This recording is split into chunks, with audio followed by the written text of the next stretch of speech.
ದೇವರಾಜ ಅರಸುವರು, ಬಂಗಾರಪ್ಪನವರು, ವೀರಪ್ಪ ಮೊಯ್ಲಿಯವರು, ಬಸವಲಿಂಗಪ್ಪನಂತವರು ಬಡವರ ಪರವಾಗಿ ಕೆಲಸ ಮಾಡಿದಂಥ ರಾಜಕಾರಣಿಗಳಿಗೆ ಯಾವ ತರ ಕಿರುಕುಳ ಕೊಟ್ಟಿದ್ರೋ ಅದೇ ಕಿರುಕುಳವನ್ನ ಇವತ್ತು ಮತ್ತೆ ಬಿಜೆಪಿಯ ಮನಸ್ಥಿತಿಯವರು ಕೊಡ್ತಾ ಇದ್ದಾರೆ ಅನ್ನೋದು ಬಹಳ ಸ್ಪಷ್ಟ. ಎರಡನೇದು, ನಿಮಗೆ ಹೌದು ಈ ಮೂಡ ಪ್ರಕರಣದಲ್ಲಿ ಏನಾಗಿದೆ ಅಂತ ಹೇಳಿ ಗಮನಿಸಿದ್ರೆ, ನಾನೊಬ್ಬ ಕಾನೂನು ವಿದ್ಯಾರ್ಥಿಯಾಗಿ ನಿಮ್ಮ ಜೊತೆ ಮಾತಾಡೋದು ಕೇಳ್ತೀನಿ. ಇಡೀ ಮೂಡ ಪ್ರಕರಣದೊಳಗಡೆ ಸಿದ್ದರಾಮಯ್ಯನವರು ತಪ್ಪು ಮಾಡಿದ್ದಾರೆ ಅನ್ನೋದಕ್ಕೆ ಒಂದು ಸಣ್ಣ ದಾಖಲೆಗಳು ಇಲ್ಲ. ಸಿದ್ದರಾಮಯ್ಯನವರ ಧರ್ಮಪತ್ತಿಗೆ ಬಂದಂತಹ ಈ ಭೂಮಿಯನ್ನ ಸ್ವಾಧೀನ ಮಾಡಿಕೊಂಡಂತಹ ಮೈಸೂರು ನಗರಾಭಿವೃದ್ಧಿ ಪ್ರಾಧಿಕಾರ ಅದನ್ನು ನಿವೇಶನ ಮಾಡಿ ಹಂಚಿದೆ. ಅದರ ಬದಲಾಗಿ ನಿವೇಶನಗಳನ್ನ ಇನ್ನೊಂದು ಜಾಗದಲ್ಲಿ ಕೊಟ್ಟಿದೆ. ನೀವು ಗೊತ್ತಿದೆ ನಿಮಗೆಲ್ಲ, ನಿಮ್ಮೂರಲ್ಲಿ ರಸ್ತೆ ಮಾಡಬೇಕಾದ್ರೆ, ಡ್ಯಾಮ್ ಕಟ್ಟಬೇಕಾದ್ರೆ, ಸೈಟ್ಗಳನ್ನು ಮಾಡಬೇಕಾದ್ರೆ ನಿಮ್ಮದೇ ಸ್ವಂತ ಜಮೀನನ್ನ ಸರ್ಕಾರ ಅಕ್ವೈರ್ ಮಾಡಿಕೊಂಡ್ರೆ ಅದಕ್ಕೆ ನೀವು ಪರಿಹಾರ ಕೇಳ್ತೀರೋ ಇಲ್ವೋ?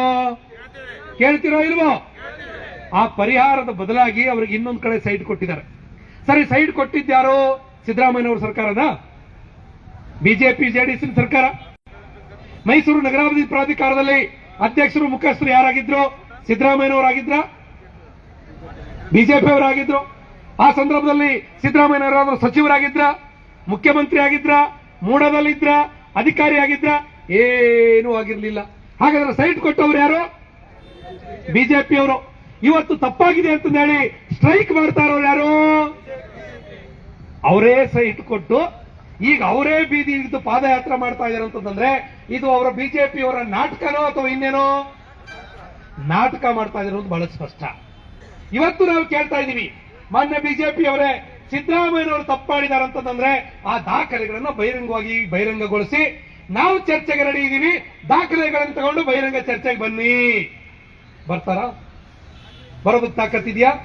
ತಾಕತ್ತಿಲ್ಲ. ಯಾಕಿಲ್ಲ ಅಂತಂದ್ರೆ ಅವ್ರ ಹತ್ರ ಯಾವ ದಾಖಲೆಗಳಿಲ್ಲ. ಅಕಸ್ಮಾತ್ ಇದೇನಾದ್ರೂ ಇದ್ರಲ್ಲಿ ಅಕ್ರಮ ನಡೆದಿದೆ ಅಂತ ಹೇಳಿದ್ರೆ ಶಿಕ್ಷೆ ಯಾರಿಗೆ ಕೊಡಬೇಕು? ಸೈಟ್ ಕೊಟ್ಟವರಿಗೆ, ಆ ಸಂದರ್ಭದಲ್ಲಿ ಅಧಿಕಾರದಲ್ಲಿದ್ದವರಿಗೆ ಶಿಕ್ಷೆ ಕೊಡಬೇಕು. ಯಾರ ಅಧಿಕಾರದಲ್ಲಿದ್ರು? ಬಸವರಾಜ ಬೊಮ್ಮಾಯಿ ಅವರ ಅಧಿಕಾರದಲ್ಲಿದ್ರು. ಮಂತ್ರಿ ಯಾರಾಗಿದ್ರು? ಬಸವರಾಜ ಬೈರತಿ ಅವರಾಗಿದ್ರು. ಶಿಕ್ಷೆ ಅವ್ರಿಗೆ ಕೊಡಬೇಕು. ಮೂಡದ ಅಧ್ಯಕ್ಷರು ಯಾರಾಗಿದ್ರು? ಇವೆಲ್ಲವನ್ನು ಪ್ರಶ್ನೆ ಮಾಡಿದಾಗ ಮತ್ತೆ ಈ ಶಿಕ್ಷೆಗೆ ಒಳಪಡೋದು ಯಾರಂತಂದ್ರೆ ಬಿಜೆಪಿ ಜೆಡಿಎಸ್ನವರೇ. ಆದ್ರೆ ಇವರೇ ತಪ್ಪು ಮಾಡಿ ಸಿದ್ದರಾಮಯ್ಯರ ಮೇಲೆ ಈ ಕೀಲೆಣ್ಣೆ ಹಚ್ಚೋದಕ್ಕೆ ಹೊರಟಿದ್ದಾರೆ. ಕೀಲೆಣ್ಣೆ ಹಚ್ಚುವಂತ ಕೆಲಸವನ್ನ ಅದರ ಗುತ್ತಿಗೆಯನ್ನು ಯಾರು ತಗೊಂಡಿದ್ದಾರೆ ಹೇಳಿ? ಮಾನ್ಯ ಕುಮಾರಸ್ವಾಮಿ ಅವರು ತಗೊಂಡಿದ್ದಾರೆ. ಕುಮಾರಸ್ವಾಮಿ ಅವರು ಯಾಕೆ ನಿಮಗೆ ಕೆಟ್ಟ ಬುದ್ಧಿ? ನಿಮಗೆ ರಾಜ್ಯದಲ್ಲಿ ಅಧಿಕಾರವನ್ನ ಕಳಿಸಿ ಕೇಂದ್ರಕ್ಕೆ ಹೋಗಿ ಅಂತ ಹೇಳಿದೀವಿ. ಕೇಂದ್ರದ ಮಂತ್ರಿಯಾಗಿ ಕೆಲಸ ಮಾಡೋದ್ರ ಬದಲಾಗಿ ಸಿದ್ದರಾಮಯ್ಯನವರನ್ನು ಟಾರ್ಗೆಟ್ ಮಾಡೋದಕ್ಕೆ ಹೊರಟಿದೀವಿ. ಇವತ್ತು ಕುಮಾರಸ್ವಾಮಿ ಅವರು ಹೇಳ್ತಾ ಇದೀವಿ, ನೀವು ಸಿದ್ದರಾಮಯ್ಯನವರನ್ನ ಟಚ್ ಮಾಡಿದ್ರೆ ಸಿದ್ದರಾಮಯ್ಯನವರ ಜೊತೆಗೆ 7 ಕೋಟಿ ಕನ್ನಡಿಗರಿದ್ದಾರೆ. ಬಹಳ ಎಚ್ಚರಿಕೆಯಿಂದ ಅವ್ರನ್ನ ತಡವಿ. ನೀವು ಅವ್ರನ್ನ ಟಚ್ ಮಾಡ್ಬೇಕಂದ್ರೆ ಯೋಚನೆ ಮಾಡಿ, 100 ಸಲ ಯೋಚನೆ ಮಾಡಬೇಕು. ಸಿದ್ದರಾಮಯ್ಯನವರು ಬರೀ ಸಿದ್ದರಾಮಯ್ಯ ಅಲ್ಲ, ಅವರು ಅನ್ನ ರಾಮಯ್ಯ, ಅವರು ಶಿಕ್ಷಣ ರಾಮಯ್ಯ, ಅವರ ಬಡವರ ರಾಮಯ್ಯ, ಅವರು ದಲಿತರ ರಾಮಯ್ಯ, ಅವರು ಹಿಂದುಳಿದವರ ರಾಮಯ್ಯ, ಅವರು ದಲಿತರ ರಾಮಯ್ಯ. ಈ ರಾಮಯ್ಯನವ್ರನ್ನ ಮುಟ್ಟಿದ್ರೆ ಅಷ್ಟು ಸುಲಭ ಅಲ್ಲ. ಇದು ಟಗರು. ಈ ಟಗರು ಒಂದ್ಸಲ ಗುದ್ದೋದಕ್ಕೆ ಶುರು ಮಾಡ್ತಂತಂದ್ರೆ ಬಹಳ ಕಷ್ಟ, ತಡ್ಕೊಳ್ಳೋದಕ್ಕಾಗಲ್ಲ.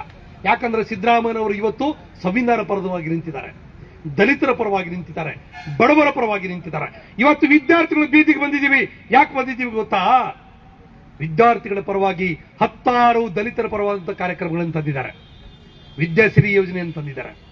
ನಮ್ಮ ದಲಿತರ ವಿದ್ಯಾರ್ಥಿಗಳನ್ನ ವಿದೇಶಕ್ಕೆ ಹೋಗಿ ಓದುವಂತಹ ಯೋಜನೆಯನ್ನು ತಂದರು. ಮೊದಲನೇ ಬಾರಿಗೆ ಪ್ರಬುದ್ಧ ಅನ್ನುವಂಥ ಒಂದು ಯೋಜನೆಯನ್ನು ತಂದರು. SCBTSP ಅನ್ನುವಂಥ ಒಂದು ಕಾನೂನನ್ನು ತಂದು ಇಡೀ SC/ST ಸಮುದಾಯವನ್ನ ಉದ್ಧಾರ ಮಾಡುವಂತ ಕಾರ್ಯಕ್ರಮವನ್ನು ಕೊಟ್ಟರು.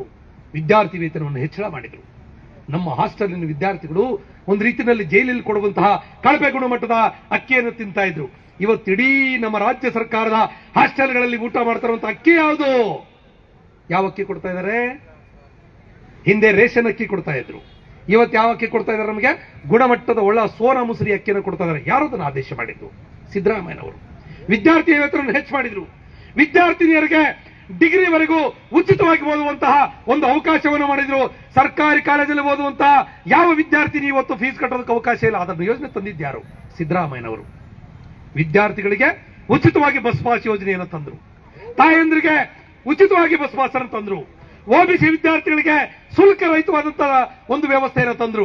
ಇಂತಹ ಬಡವರ ಪರವಾಗಿರುವಂತಹ ಕಾರ್ಯಕ್ರಮಗಳನ್ನು ತಂದಂತಹ ಸಿದ್ದರಾಮಯ್ಯನ ನೀವು ಮುಗಿಸೋದಕ್ಕೆ ಹೊರಟಿದೆ ಅಂತಂದ್ರೆ ಈ ದಲಿತ ಸಮುದಾಯ, ಈ ಹಿಂದುಳಿದ ಸಮುದಾಯ ಸುಮ್ಮನೆ ಕೊಡುವುದಿಲ್ಲ. ಇವತ್ತು ಎಚ್ಚರಿಕೆ ಕೊಡ್ತಾ ಇದ್ದೀವಿ. ಸಾಂಕೇತಿಕವಾಗಿ ವಿದ್ಯಾರ್ಥಿಗಳ ಚಳವಳಿಯನ್ನು ಇವತ್ತು ಪ್ರಾರಂಭ ಮಾಡಿದ್ದೀವಿ. ನಾನು ಎಲ್ಲ ನಮ್ಮ ವಿದ್ಯಾರ್ಥಿ ಸಂಘಟನೆ ಮುಖಂಡರಲ್ಲಿ ವಿನಂತಿ ಮಾಡ್ತೀನಿ, ಇವತ್ತು ಬೆಂಗಳೂರಿನಲ್ಲಿ ಪ್ರಾರಂಭ ಆಗಿರುವಂತಹ ಈ ಹೋರಾಟ ಬೀದರ್ವರೆಗೂ ತಲುಪಬೇಕು, ಬೆಳಗಾವಿವರೆಗೂ ತಲುಪಬೇಕು, ಮಂಗಳೂರು ಉಡುಪಿವರೆಗೂ ತಲುಪಬೇಕು.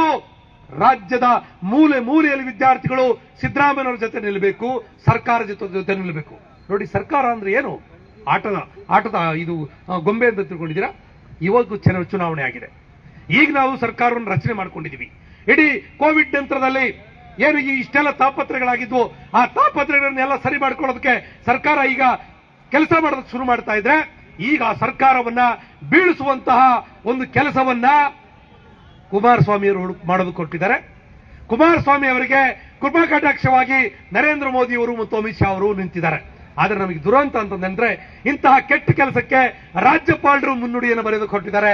ಮಾನ್ಯ ರಾಜ್ಯಪಾಲರು ಹೇಳ್ತಾ ಇದೀವಿ, ನೀವು ಈ ದೇಶದ ನೆಲದ ಕಾನೂನನ್ನ ಒಪ್ಕೊಂಡು ಕೆಲಸ ಮಾಡಬೇಕು. ಬಾಬಾ ಸಾಹೇಬ್ ಅಂಬೇಡ್ಕರ್ ಕೊಟ್ಟಂತಹ ಸಂವಿಧಾನದ ಪರಿಧಿಯಲ್ಲಿ ನೀವು ಕೆಲಸ ಮಾಡಬೇಕು. ನೋಟಿಸ್ ಕೊಟ್ಟಿದ್ದೀರಲ್ಲ, ಯಾವ್ದು ಆಧಾರದ ಮೇಲೆ ನೋಟಿಸ್ ಕೊಟ್ಟಿದ್ದೀರಿ? CID ಅವರು ನಿಮಗೆ ತನಿಖೆ ಮಾಡಿ ವರದಿ ಕೊಟ್ಟಿದ್ರ? ಲೋಕಾಯುಕ್ತದವರು ತನಿಖೆ ಮಾಡಿ ವರದಿ ಕೊಟ್ಟಿದ್ರ? ACB ಅವರು ತನಿಖೆ ಮಾಡಿ ವರದಿ ಕೊಟ್ಟಿದ್ರ? ಹೋಗಲಿ, CBIನವರು ತನಿಖೆ ಮಾಡಿ ವರದಿ ಕೊಟ್ಟಿದ್ದ? ಯಾವುದೇ ವರದಿಗಳು ಕೊಟ್ಟಿಲ್ಲ. ಆದ್ರೂ ನೋಟಿಸ್ ಅನ್ನು ಜಾರಿ ಮಾಡ್ತೀರಿ, ಪ್ರಾಸಿಕ್ಯೂಷನ್ಗೆ ಅನುಮತಿ ಕೊಡ್ತೀರಿ. ಅಂದ್ರೆ ಸಂವಿಧಾನ ಕಾನೂನು ಅಂತ ನಡೆದ್ರೆ ನಿಮ್ ಕೈಯಲ್ಲಿದೆ, ನೀವೇನು ಸರ್ವಾಧಿಕಾರಿನ? ಈ ಪ್ರಕರಣದಲ್ಲಿ ರಾಜ್ಯಪಾಲರು ಸಂವಿಧಾನದ ರಕ್ಷಕರಾಗಿ ಕೆಲಸ ಮಾಡೋದ್ರ ಬದಲಾಗಿ ಸರ್ವಾಧಿಕಾರಿಯಾಗಿ ಕೆಲಸ ಮಾಡಿರೋದು ಸತ್ಯವಾಗಿ ಗೊತ್ತಾಗಿದೆ. ರಾಜ್ಯಪಾಲರೇ, ನೀವು ಸರ್ವಾಧಿಕಾರಿ ಅಂತ ಹೇಳಿ ಗೊತ್ತಾಗಿದೆ. ದಯವಿಟ್ಟು ನೀವು ಕರ್ನಾಟಕದ ಜನತೆಗೆ ಮುಖ್ಯಸ್ಥರಾಗಿ ಕೆಲಸ ಮಾಡೋದಕ್ಕೆ ಅರ್ಹತೆಯನ್ನು ಕಳ್ಕೊಂಡಿದ್ದೀವಿ. ದಯವಿಟ್ಟು ನೀವು ಕರ್ನಾಟಕವನ್ನು ಬಿಟ್ಟು ತೊಲಗಿ. ರಾಜ್ಯಪಾಲರ ಕರ್ನಾಟಕವನ್ನು ಬಿಟ್ಟು ತೊಲಗಿ ತೊಲಗಿ ತೊಲಗಿ ಈ ಘೋಷಣೆ ಹೇಳೋದಕ್ಕೆ ಇಲ್ಲಿಗೆ ಬಂದಿದ್ದೇವೆ. ರಾಜ್ಯಪಾಲರು ಸಂವಿಧಾನದ ರಕ್ಷಕರಾಗಿ ಇವತ್ತು ಕೆಲಸ ಮಾಡ್ತಾ ಇಲ್ಲ, ಬಿಜೆಪಿಯ ಏಜೆಂಟ್ ಆಗಿ ಕೆಲಸ ಮಾಡ್ತಾ ಇದ್ದಾರೆ ಅಂತ ಸ್ಪಷ್ಟ ಆಗಿದೆ ಬಂಧುಗಳೇ. ಹಾಗಾಗಿ ರಾಜ್ಯಪಾಲರನ್ನ ವಾಪಸ್ ಕಳಿಸಬೇಕಾಗಿದೆ. ಸಂವಿಧಾನಬದ್ಧ ಈ ನಮ್ಮ ಸಂಸದೀಯ ವ್ಯವಸ್ಥೆಯನ್ನು ನಾವೆಲ್ಲರೂ ಕೂಡ ಗಟ್ಟಿಗೊಳಿಸಬೇಕಾಗ್ತದೆ. ಕೊನೆ ಒಂದು ಮಾತನ್ನು ಹೇಳ್ತೀನಿ ಬಂಧುಗಳೇ, ಈ ದೇಶಕ್ಕೆ ಸ್ವಾತಂತ್ರ್ಯ ಬಂದಿದ್ದು ವಿದ್ಯಾರ್ಥಿಗಳ ಚಳವಳಿಯಿಂದ, ಈ ದೇಶದ ಸಂವಿಧಾನ ಗಟ್ಟಿಯಾಗಿ ಉಳಿದಿದ್ದು ವಿದ್ಯಾರ್ಥಿಗಳ ಚಳವಳಿಯಿಂದ. ಬಾಬಾ ಸಾಹೇಬರ ಸಂವಿಧಾನ ಈ ನೆಲದಲ್ಲಿ ಇವತ್ತು ಉಸಿರಾಡ್ತಾ ಇರೋದು ವಿದ್ಯಾರ್ಥಿಗಳ ಚಳವಳಿಯಿಂದ. ಹಾಗಾಗಿ ಇವತ್ತು ವಿದ್ಯಾರ್ಥಿಗಳು ಕಾಂಗ್ರೆಸ್ ಸರ್ಕಾರದ ಪರವಾಗಿ ಬೀದಿಗೆ ಬಂದಿದ್ದಾರೆ. ವಿದ್ಯಾರ್ಥಿಗಳು ಇವತ್ತು ಸಿದ್ದರಾಮಯ್ಯನವರ ಪರವಾಗಿ ಬೀದಿಗೆ ಬಂದಿದ್ದಾರೆ. ಹಾಗಾಗಿ ಕೇಂದ್ರ ಸರ್ಕಾರ ಕುತಂತ್ರ ಮಾಡೋದನ್ನು ನಿಲ್ಲಿಸಬೇಕು. ಮಾನ್ಯ ನರೇಂದ್ರ ಮೋದಿಗಳೇ, ನೇರವಾಗಿ ಸಿದ್ದರಾಮಯ್ಯನವರು ಎದುರಿಸಬೇಕಾದ್ರೆ ನೀವೇ ಬೀದಿಗೆ ಬನ್ನಿ, ಯಾಕೆ ರಾಜಭವನವನ್ನು ದುರುಪಯೋಗ ಪಡಿಸ್ಕೊಳ್ತೀರಿ? ಮಾನ್ಯ ಅಮಿತ್ ಶಾ ಅವರೇ, ಶಾಸಕರನ್ನ ಖರೀದಿ ಮಾಡಿ ಇನ್ನೊಂದೇನೋ ಮಾಡಿ ರಾಜಭವನವನ್ನು ದುರ್ಬಳಕೆ ಮಾಡಿಕೊಂಡು ಈ ಸರ್ಕಾರವನ್ನ ಜೈಲಿಗೆ ಹಾಕಿಸ್ಬಿಡ್ತೀವಿ. ಸಿದ್ದರಾಮಯ್ಯನವ್ರನ್ನ ಜೈಲಿಗೆ ಹಾಕ್ತಾರಂತೆ.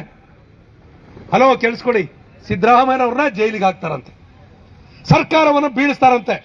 ಕರ್ನಾಟಕ ರಾಜ್ಯದಲ್ಲಿರುವಂತಹ ಹಿಂದುಳಿದ ವರ್ಗಗಳು, ದಲಿತ ವರ್ಗದವರು, ಅಲ್ಪಸಂಖ್ಯಾತರು ನಾವು ಸಿದ್ದರಾಮಯ್ಯ ಜೊತೆಗೆ ಜೈಲಿಗೆ ಹೋಗೋದಕ್ಕೆ ಸಿದ್ಧರಿದ್ದೀವಿ. ತಯಾರು ಮಾಡಿ ನಿಮ್ಮ ಜೈಲುಗಳ ಬಾಗಿಲುಗಳನ್ನು ಓಪನ್ ಮಾಡಿ ನೋಡೋಣ. ಈ ಮಾತುಗಳನ್ನು ಯಾಕೆ ಹೇಳ್ತಾ ಇದ್ದೀನಿ ಅಂತಂದ್ರೆ, ಈ ದೇಶದ ಸಂವಿಧಾನ ಉಳಿಬೇಕಾಗಿದೆ, ಈ ದೇಶದ ಕಾನೂನು ಉಳಿಬೇಕಾಗಿದೆ. ಈ ಕಾನೂನನ್ನ ಸಂವಿಧಾನವನ್ನು ಉಳಿಯೋದಕ್ಕೆ ನಾವು ಹಿಡ್ಕೊಂಡು ಮುಂದಾಗಬೇಕಂತ ಹೇಳ್ತಾ, ಈ ಸಂವಿಧಾನವನ್ನು ಉಳಿಸುವಂತ, ಪ್ರಜಾಪ್ರಭುತ್ವವನ್ನು ಉಳಿಸುವಂತ ಕೆಲಸವನ್ನ ವಿದ್ಯಾರ್ಥಿ ಸಮುದಾಯ ಇವತ್ತು ಮಾಡಿದ್ದು ಬಹಳ ಸಂತೋಷ. ನಿಮಗೆ ಮತ್ತೊಮ್ಮೆ ಶೋಷಿತ ಸಮುದಾಯದ ಒಕ್ಕೂಟದ ಪರವಾಗಿ ನಾನು ವಂದಿಸ್ತೇನೆ. ಇವತ್ತು ಈ ಹೋರಾಟವನ್ನ ತುರ್ತು ಮಾಡಬೇಕಂತಂದೇಳಿ ನಮ್ಮ ಮಾನ್ಯ ರಾಮಚಂದ್ರಣ್ಣನವರು, ನಮ್ಮ ರಾಜ್ಯದ ಪ್ರಧಾನ ಸಂಚಾಲಕರು ತೀರ್ಮಾನ ಮಾಡಿದ್ರು. ಆ ತೀರ್ಮಾನದ ಭಾಗವಾಗಿ ನೀವೆಲ್ಲರೂ ಬಂದಿದ್ದೀರಿ. ನಿಮಗೆ ನಮ್ಮ ಒಕ್ಕೂಟದ ಎಲ್ಲಾ ಬಂಧುಗಳಿಗೆ ಒಂದು ಸ್ಥಾನವನ್ನು ಮಾತು ಮುಗಿಸ್ತಾರೆ. ಜೈ ಭೀಮ್, ಜೈ ಭೀಮ್.